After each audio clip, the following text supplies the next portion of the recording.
I can tie my tie. If I cannot tie my tie, who can tie my tie? I can tie my tie. If I cannot tie my tie, who can tie my tie? ከረባቴን ማሰር እችላለሁ። ከረባቴን ማሰር ባልችል ኑሮ ማን ያስርልኛል?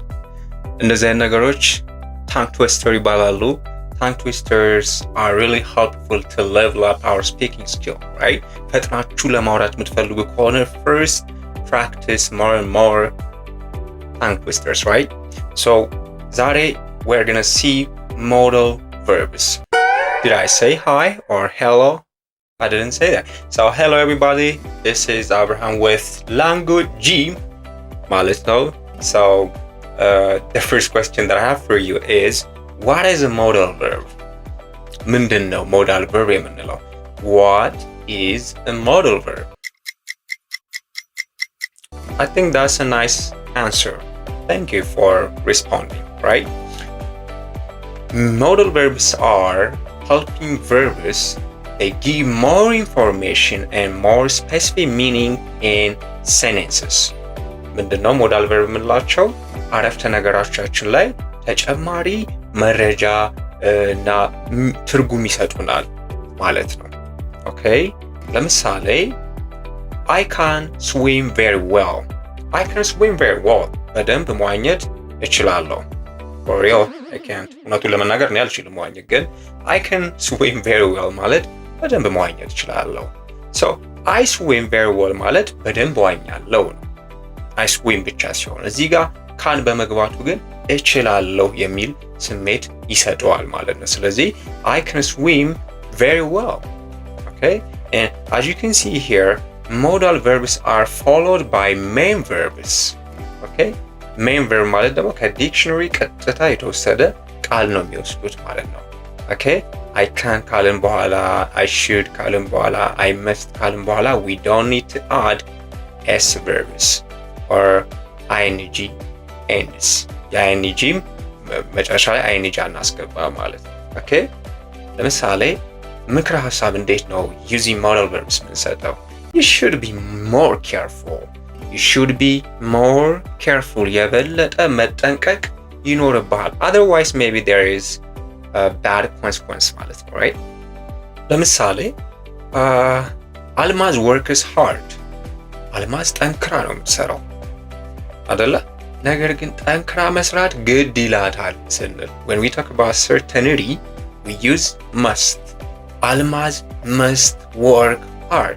She doesn't have any other choices, right? Almaz must work hard. She must work hard. I must work hard. Not only Almaz. Here I am too. So as I mentioned earlier, modal verbs are followed by main verb አይደለ? ቀጥታ የመጀመሪያ ግሶችን ነው የሚወስድ። ነገር ግን ምን የሚባሉ ሞዳል ቨርቦች አሉ? ሰሚ ሞዳል verbs like እንደ ought to እንደ have to እንደ able to አይነት ሞዳል ቨርቦች ቱን ይወስዳሉ ማለት ነው። ኦኬ፣ ሶ እነዚህን ነገሮች እዚሁ ቪዲዮ ላይ በደንብ እናያለን። Be with me. This is Mr. Abraham from where? Language Gym. Thank you. Practice. Let's move on and look at some more examples. አሁን ደግሞ ተጨማሪ ምሳሌዎች እናያለን ማለት ለምሳሌ how can we talk about ability? ስለምንችለው ነገር እንዴት ነው የምናወራው? ይሄን ማድረግ እችላለሁ፣ ይሄን ማድረግ አልችልም። ኦኬ፣ እንዴት ነው የምንለው? we mainly use can አይደለ እና able to። ኦኬ፣ ለምሳሌ መደነስ እችላለሁ። አንድ አትችልም እንዳላችሁኝ ተስፋ አደርጋለሁ። anyways I can dance መደነስ እችላለሁ። ዝም ብዬ I dance ብል ግን እደንሳለሁ ነው right?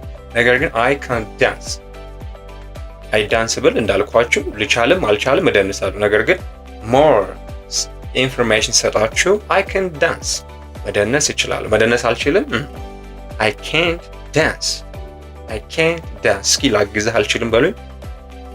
I can help you so can't ስንል cannot ሲያጠር ነው ማለት ነው። okay that's good። እስኪ able to ተጠቀሙና እችላለሁ በሉኝ። I'm able to dance አልችልም I'm not able to dance። so ምንድነው ልዩነታቸው? ምንም ልዩነት የትርጉም ልዩነት የላቸውም። ልዩነቱ ምንድን ነው? when we say can't ወይ ደግሞ when we use can't ካንን ስንጠቀም we can't add to before the main verb ማለት ነው። ቱን መጠቀም አንችልም። I can't to dance አንልም ማለት ነው። okay that is just a grammar rule, nothing else። ነገር ግን able to ብለን ነው ዳንስ የምንለው ማለት ነው። right ለምን ካላችሁኝ there is no such kind of specific answer for this question because it is not a math class, it is an English lesson and it is a language as you know, right? ስለዚህ በቃላችሁ መያዝ ነው። ከable በኋላ to እንዳለ ከካን በኋላ ደግሞ to አይነት ነገሮችን እንደማንጨምር ማለት ነው። alright let's move on። ሌላው ደግሞ ምክረ ሐሳቦችን እና ምክር ስንሰጥ እንዴት ሐሳብና ምክር ስንሰጥ ምን ጠቀማለን? mainly should and ought to. okay don't forget that። ለምሳሌ ማጨስ ማቆም አለብህ። you should stop smoking, it's not good for you። ጥሩ አይደለም ላንተ። you should stop smoking, you should stop smoking። ስለዚህ እንደዚህ ማድረግ እንደዚህ አድርግ። ምክረ ሐሳብ ስንሰጥ እንዲህ ብታደርግ ጥሩ ነው ስንል you should እንላለን ማለት ነው። okay ብዙ መጠጣት የለብህም። ምከሩኝ እስኪ ብዙ መጠጣት የለብህም። alright this is tissue paper actually እየጠጣው ነው በለና ብዙ መጠጣት የለብህም። you shouldn't drink so much, you shouldn't drink so much, it's not good for your health። ጥሩ አይደለም ለጤና። okay you shouldn't ማለት should not ማለት okay that's good። so now let's use ought to። እስኪ use ought to and ለፈተና መዘጋጀት ይኖርብሃል ብሎ you ought to prepare for the test, you ought to prepare for the test, right? ለፈተናው መዘጋጀት ይኖርብሃል is kind of suggestion። መጨነቅ የለብህም በሉ እስኪ መጨነቅ የለብህም።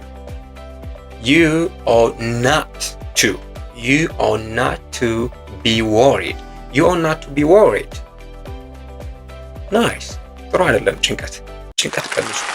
ሌላው ደግሞ እነዚህኑ ሞዳል ቨርቦች በመጠቀም ፐርሚሽን ፍቃድ መስጠት መጠየቅ እንችላለን ማለት ነው። ኦኬ ለምሳሌ አስተማሪዎች እንኳን ብዙ ጊዜ እንደዚህ ፍቃድ አይሰጡም፣ ግን ክላሱን ቀደም ብለህ መልቀቅ ትችላለህ ወይ ደግሞ መውጣት ትችላለህ ከክላስ ብንል ምን ማለት እንችላለን? you may leave the class early, you may leave the class early። ስለዚህ we can use may to give permissions። okay መግባት አይፈቀድልህም በሉኝ እስኪ using this you may not be allowed to enter። ቤት መሄድ ትችላለህ በሉኝ እስኪ you can go home, you can go home now። አሁን ቤት መሄድ ትችላለህ you can go home now, right? you can go home now። ይሄ ፍቃድ እየሰጠው ነው ማለት ነው፣ ወይ ደግሞ የፈቀድኩትን ነገር ካንን በመጠቀም እየገለጽኩ ነው ማለት ነው። right? ለምሳሌ ፋዘር እንደዚህ ብለስ you can't come home late, you can't come home late። ቤት አምሽተህ መምጣት አትችልም። right? ይሄ የቤታችን ህግ ነው። so you can't come home late, you can't come home late።